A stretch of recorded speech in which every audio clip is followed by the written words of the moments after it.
Assalamualaikum warahmatullahi wabarakatuh. Perkenalkan, nama saya Elsa Ashak Alfarizi, mahasiswa Universitas Teknologi Digital dengan nomor pokok mahasiswa 101205669. Di sini saya akan menjelaskan materi mengenai manajemen sumber daya manusia yang berjudul Mengelola Kinerja Perusahaan di Abad 21.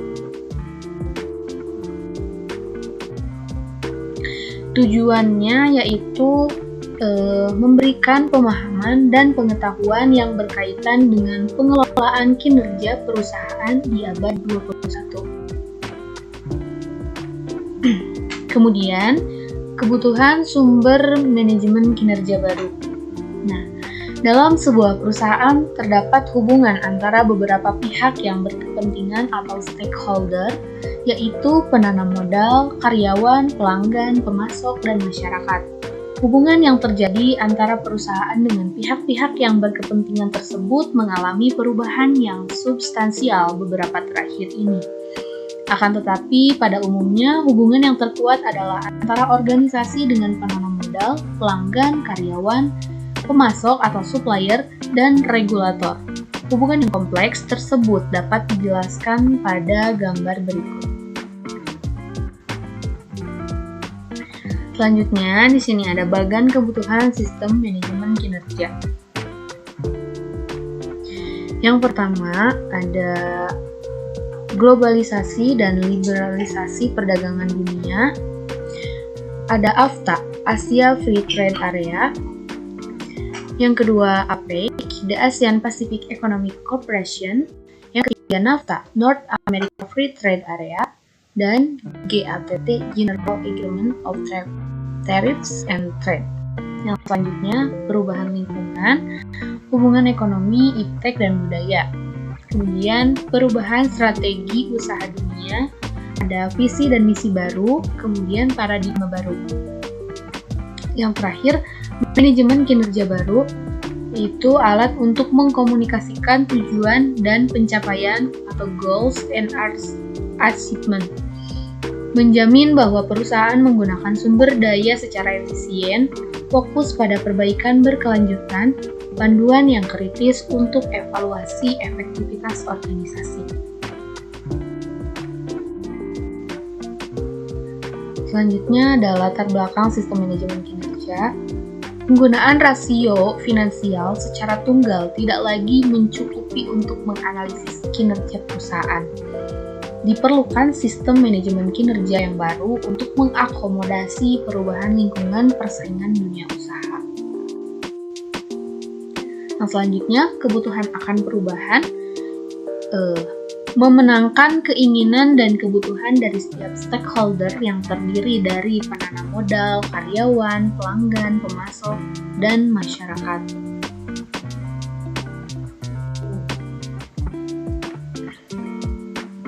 Kemudian di sini ada bagan jejaring hubungan atau stakeholder. Ada 3, yaitu pemegang saham, penyedia modal lain, dan bankir. Nah, suatu perusahaan dinyatakan berhasil itu karena adanya investor, pelanggan, mitra aliansi, pemasok, dan masyarakat. Selanjutnya ada isu-isu terkini sistem manajemen kinerja. Yang pertama, revolusi konsep keberhasilan. Yang kedua, pengukuran kinerja versus strategi perusahaan. Yang ketiga, agenda sosial. Yang keempat, aktiva tak berwujud.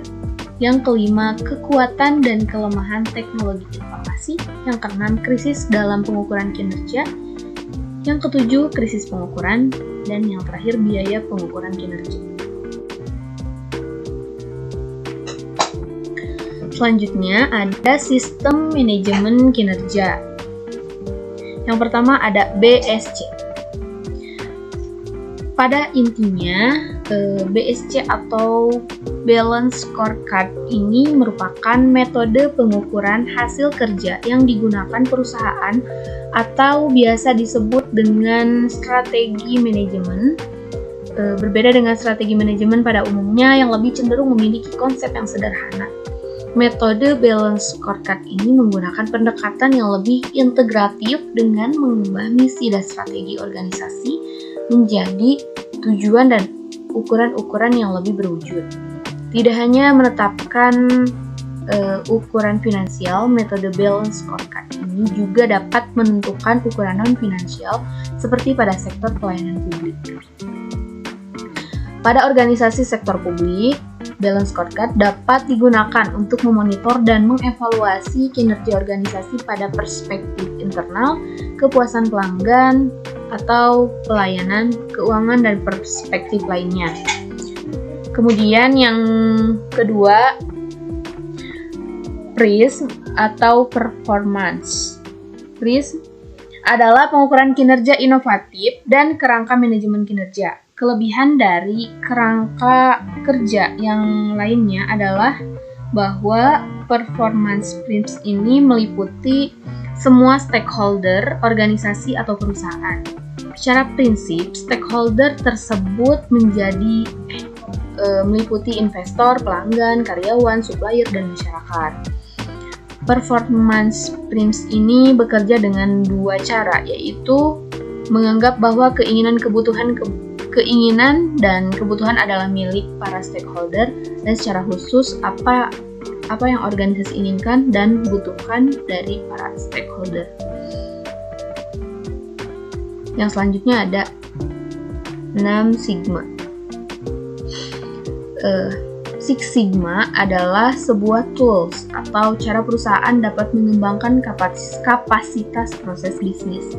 Tujuan metode ini adalah meningkatkan performa dan menurunkan kemungkinan kesalahan. Pada akhirnya, Six Sigma mampu mewujudkan proses sebuah perusahaan yang kualitas produksinya lebih baik, meningkatkan keuntungan, dan bahkan meningkatkan semangat karyawan. Six Sigma mendapatkan namanya dari kata six yang berarti 6 dan sigma yang berarti standar deviasi, yaitu salah satu ukuran sebaran data dalam ilmu statistika. Metodologi ini berasal dari kurva lonceng dalam statistika, di mana satu sigma melambangkan satu standar deviasi dari mean atau rata-rata. Jika suatu proses memiliki 6 sigma yang terdiri dari 3 sigma di atas dan di bawah, tingkat kegagalannya dinilai rendah. Secara sederhana, semakin tinggi nilai sigma, semakin kecil juga kemungkinan cacat sebuah proses. Yang selanjutnya ada MBNQA, merupakan salah satu tools yang dapat digunakan untuk mengukur keefektifan kinerja organisasi secara keseluruhan, baik untuk perusahaan, organisasi pendidikan, maupun kesehatan. Kriteria pendidikan Malcolm Baldrige untuk kinerja yang excellence merupakan dasar untuk melakukan self-assessment suatu organisasi, guna mendapatkan award dan memberikan feedback kepada organisasi. Yang selanjutnya ada SMART. SMART ini dikenal sebagai piramida kinerja. Sebuah sistem manajemen kinerja yang dikembangkan sebagai hasil dari ketidakpuasan pengukuran kinerja dengan cara tradisional seperti pemanfaatan, produktivitas, efektivitas, efisiensi, dan variasi keuangan lainnya yang sangat terbatas. Sistem ini dikembangkan oleh Wang Laboratory, merupakan sebuah sistem manajemen kinerja yang mampu mengintegrasikan aspek finansial dan non-finansial yang dibutuhkan manajer, terutama manajer operasi. Sistem SMART dibuat untuk merespon keberhasilan perusahaan menerapkan metode just in time, sehingga fokus dari SMART lebih mengarah ke aspek operasional setiap departemen dan fungsi di perusahaan. Yang selanjutnya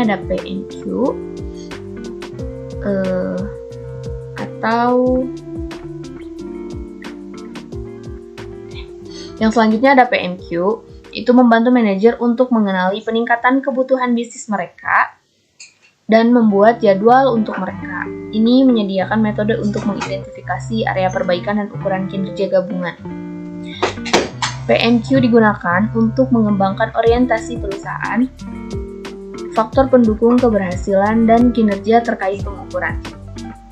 PMQ ini didistribusikan ke manajemen puncak, manajemen pabrik, dan tim perbaikan proses pemimpin tim manajemen pabrik, dan peningkatan proses terintegrasi untuk menjamin bahwa kebutuhan khusus setiap pabrik terpenuhi. Kemudian yang selanjutnya ada PWCM dan QPMM.